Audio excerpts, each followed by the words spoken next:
Thank you for tuning in to our Retirement Education Center YouTube channel, where on this channel, we believe in providing you unbiased advice that will help you maximize all of your retirement income. Now, on our channel, as you know, we don't believe in providing any silver bullet strategies or glorifying any type of one product. But what we do believe in are holistic concepts that will help you retire with confidence. Now, today, Andrew, what we're going to be discussing is what should you do when you lose a spouse or when a spouse dies. You know, these conversations can be very uncomfortable at times. You know, you don't just lose your spouse. You know, you may lose your best friend, your confidant, your balance, you know, and also in this particular time of distress, your money can change. Your income in the household can change drastically. So what we try to do is help our clients, navigate this inevitable situation. And so today we're going to be talking about that with you, about what you should do or how you should plan when and if you actually lose a spouse. So stay locked in. Hi, my name is Carson Graves, President and CEO of the Retirement Education Center. And my name is Andrea Graves, Director of Operations at the Retirement Education Center. And we want to thank you for tuning in to our Retirement Education Concepts videos. These videos were created to help to make the difficult and confusing retirement process simple. Absolutely, Andrew, because with so many retirement strategies out there, so many retirement concepts, and of course with so many retirement products, it can become very difficult for consumers to digest it all. That's why we're so thankful that we work with a team of expert advisors to help us formulate a roadmap that's going to let our clients know when, where, and how they can reach their retirement goals. For additional concepts on how to maximize your retirement, please subscribe to our YouTube channel and hit the notification bell to be notified when we upload new videos. Now, Carson, many times finances may get altered when they lose a spouse. So how can people navigate this time during this outcome? Yeah, your finances can be altered in a very dramatic way, Andrew, when you lose a spouse. And one of the things that people can do, of course, is take notes from this educational video. I will say this, Andrew, I've been working with clients for over 22 years now, so I can say, unfortunately, I've had to deal with this particular situation before. And of course, it's never fun, but it's also rewarding when I've been able to set up my clients in a position to where they do not have to have this dramatic shift when a spouse has actually passed away. So we want to leave everyone who's tuning in today in this same particular situation.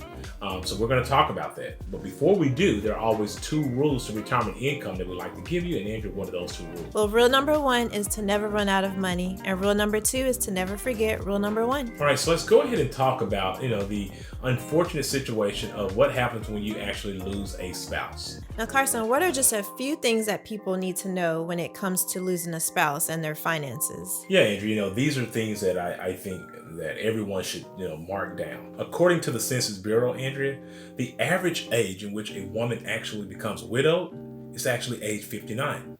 So I didn't know that. I mean, that's pretty young to actually lose a spouse. And in this situation, if that particular spouse was still working, you're probably going to lose much of the household income. Also, if both of you are retired and you're both receiving Social Security benefits, Andrea, guess what? That Social Security benefit is now going to be cut in half because one of the spouse's benefit is going to be gone. And of course, so you want to make sure that you're doing, proper Social Security planning to maximize those benefits. That's going to be an important situation. Also, Andrea, because you are now considered single, you're going to lose the benefit of filing jointly as a married couple, and so it can push you into a higher tax bracket. That's one of the things that you're going to want to know how to circumvent if you can possibly do so. Another important thing, Andrea, if you're actually saving money, working towards a major retirement goal with those dollars, that could possibly be now delayed or maybe put off permanently because you no longer have the convenience of having that second income source as well. And Andrew, one of the last things I think people fail to realize is that when you lose a spouse who was maybe the person that was doing all the honeydews, maybe doing all the yard work or repairing certain things around the house, if you lose that particular spouse, now you're going to be responsible for finding people to do those different projects for you on your own. And so the best time to handle these situations, Andrew, is before, you pass away. you want to get your house in order before you pass away, because there's nothing that you can do when you're gone, and you can really leave your spouse in a really hard predicament on top of the stress that they have from losing you as well. Well, Carson, what are some things that people can do before the passing of a spouse? And one of the first things that comes to mind when it talks about what you should be doing first is just taking a look at your accounts and making sure your beneficiaries are set up properly. Make sure that you don't have an ex-spouse noted as one of your beneficiaries on any of your retirement savings. That could be a very stressful thing to the new spouse. Also, make sure that your investments and your properties are titled properly. So think about those sort of things when you're talking about your accounts. And another thing too is just take a look at your life insurance. Is it adequate? If something were to happen to you, do you feel comfortable that the amount that will go to your estate will be enough to allow your spouse and or your children to be able to live the same or similar lifestyle that they were used to when you were alive? If that is your goal, then you need to make sure that your life insurance is up to date. And of course, last but not least, take a look at all of your passwords. Guys, how many passwords do we have to our account? So many.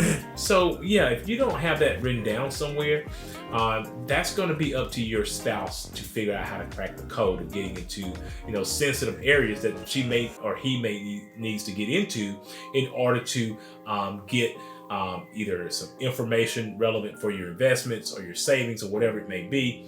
So just write down your passwords and write down where everything is and keep it in a very safe location. And this can make the transition for that spouse a lot easier. So Carson, what should people do in order to get this game plan started? Well, the first thing that people should do, Andrea, is just make sure they talk to the right person.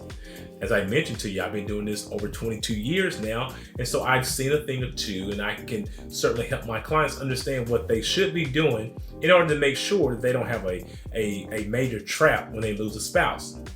Even if you're a do-it-yourself investor, you like to do everything on your own, having a professional look at what you're doing could be highly beneficial for you. Two heads, Andrew, are obviously better than one, but a professional will have seen things or maybe know things and can help you navigate certain situations a lot smoother than you doing it on your own. So that's the first thing that I would tell people to do. Speak to the right person regarding what you're thinking along these lines. Now, Carson, you've been mentioning insurance a lot. Is it just life insurance that you're talking about, or what? Life insurance obviously is one thing, Andrea, but you should also think about a different type of insurance, longevity insurance. Because unfortunately, if you lose a spouse, you are going to now be in a situation, if you don't remarry, and many people may not, you're going to be in a situation to where maybe you don't have the dependency of having that spouse take care of you. So looking not only into life insurance, Andrew, but long-term care insurance can be critical, and disability insurance, because if you're now the only income in the household and you have kids, you're going to want to make sure that if you lose your income due to a disability, that you can be adequately covered. So those are the insurances that people should really take note of in a situation like this. Reevaluate your life insurance if this has already happened in the forms of disability insurance and long-term care insurance, because that is going to be something that could probably be a really important safety net for a person who is now a single individual. So Carson, if a person had investments like 401ks, IRAs, what should the widower do at this point? Like, what should they do with those investments? Yeah, it depends, Andrew. It depends on the circumstance in that situation. If you're younger, let's say you're under the age of 59 and a half, then you may want to leave that account where it is, because you will be more or less like an inherited beneficiary of that 401k. And when you're in that situation, Andrea, as opposed to rolling it over into your own account, if you needed to extract funds, because maybe now you really need to get to those dollars, maybe you need the extra funds for a variety of situations, you won't be assessed that 10% early withdrawal penalty for being under the age of 59 and a half. Just know that once you get past that age, you can always revert back to rolling that 401k over into your own IRA at that time. And then you don't have to think about the age of 59 and a half rule. But that may be a situation where you want to leave the account where it is. And yeah, Andrew, maybe at this particular time, if you're taking money out of this account, you can pull some money out and stash it away for maybe an emergency fund for a later date. Yes, you would have to pay taxes on these dollars, but at least you would know that you would not be assessed that 10% early withdrawal penalty. So Carson, many people are, in a rush to do things like when their spouse passes away, like sell the house, sell their car, just to get rid of those memories, So what type of advice do you have for them? Yeah, and like you said, I don't think people want to just get rid of the memories. I just think the memories can hurt so bad, Andrea. And so you're right. Sometimes this is a case that people will do. Sometimes people will hold on to things too long, Andrea, and not make the right decision there as well.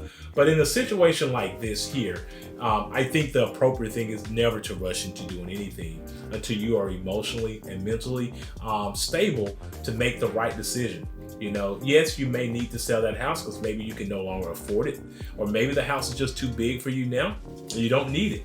And yeah, you had 2 cars, maybe you only need 1 car. And so, doing those type of things may be appropriate, but make sure you slow down in this situation and don't just do something out of an emotion because you just want to try to get yourself in a position to where you feel better. So that would be my best advice in that situation, Andrea. Carson, that was some great information. So thank you for your insight on this topic.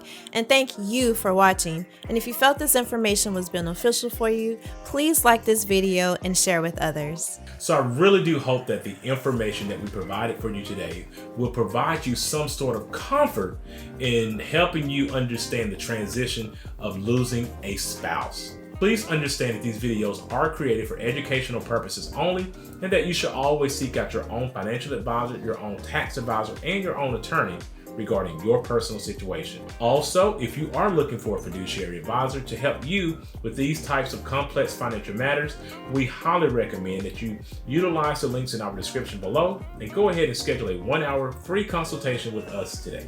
For more information about this topic or any of the other topics that we've shared in our other videos, please feel free to reach out to our office or leave any questions or comments in the section below. After this video, please check out our other videos that will give you tips on how to maximize your retirement. And if you like this video, please give it a thumbs up, subscribe to our YouTube channel, and share it with a friend. Thanks for watching, and remember, if you have questions, we have answers.